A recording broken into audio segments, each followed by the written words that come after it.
Only yesterday, the President of the Russian Federation, Vladimir Putin, accused Ukraine of terrorism, meeting with real terrorists, Russian military. And then Russian Federation launched strikes on Kiev, Kharkiv, and other Ukrainian cities.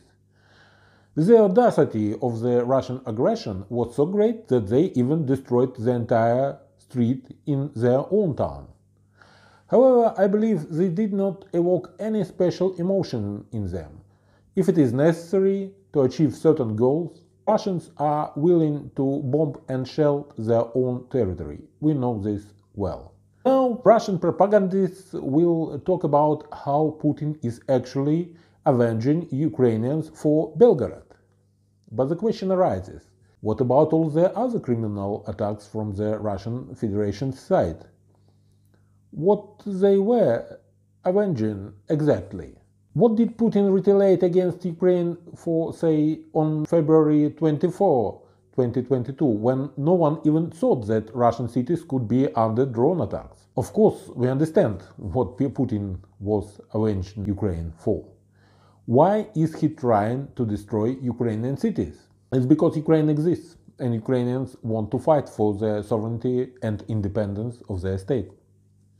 It's because Vladimir Putin's delusions were not justified.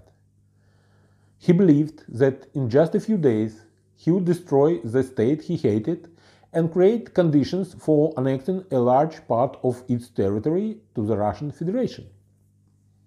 It is because the dreams of Vladimir Putin and other Chekists about creating an empire that, like in Soviet times, would threaten the entire civilized world did not materialize. Ukrainians have essentially stopped the implementation of this massive geopolitical plan of the Russian leadership, which aims to destroy not only the sovereignty of Ukraine but also of all the rest of former Soviet republics, turning Russia into a threat to the entire civilized world within the borders of the 1991 Soviet Union. Putin is retaliating against Ukraine because it hinders the implementation of this misanthropic plan, and we can understand his ambitions and his intentions. If possible, Russia needs to destroy as much Ukrainian territory as possible, gradually turning it into an infrastructure desert.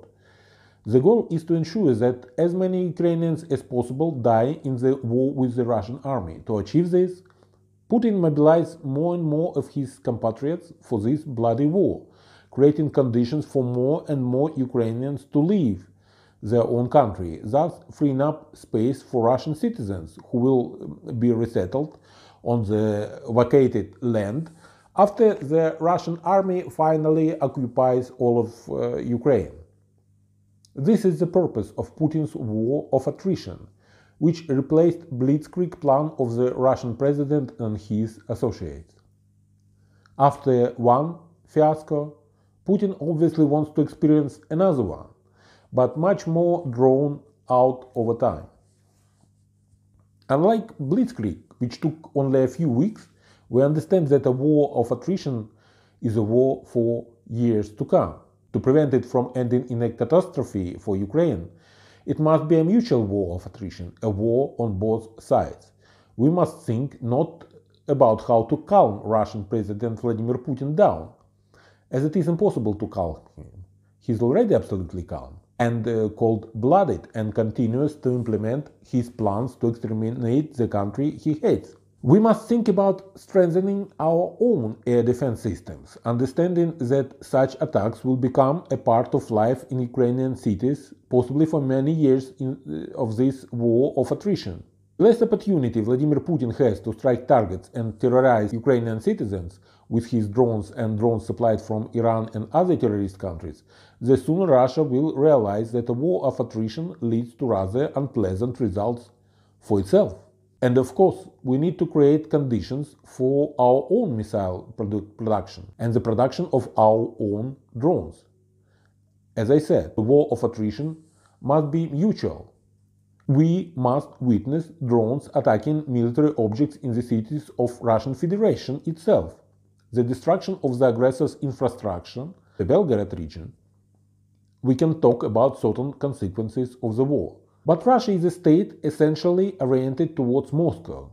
If everything is okay in the Russian capital, then Vladimir Putin can continue the war of attrition against Ukraine for as long as he pleases.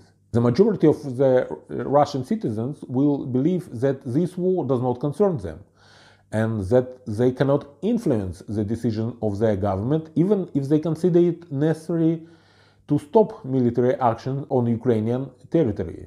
Only a change in attitudes in the capital, only destabilization of the regime, when it happens, will create certain conditions for a political solution of the crisis that began not in 2022 or 2014, but in 1991, after the declaration of Ukraine's independence.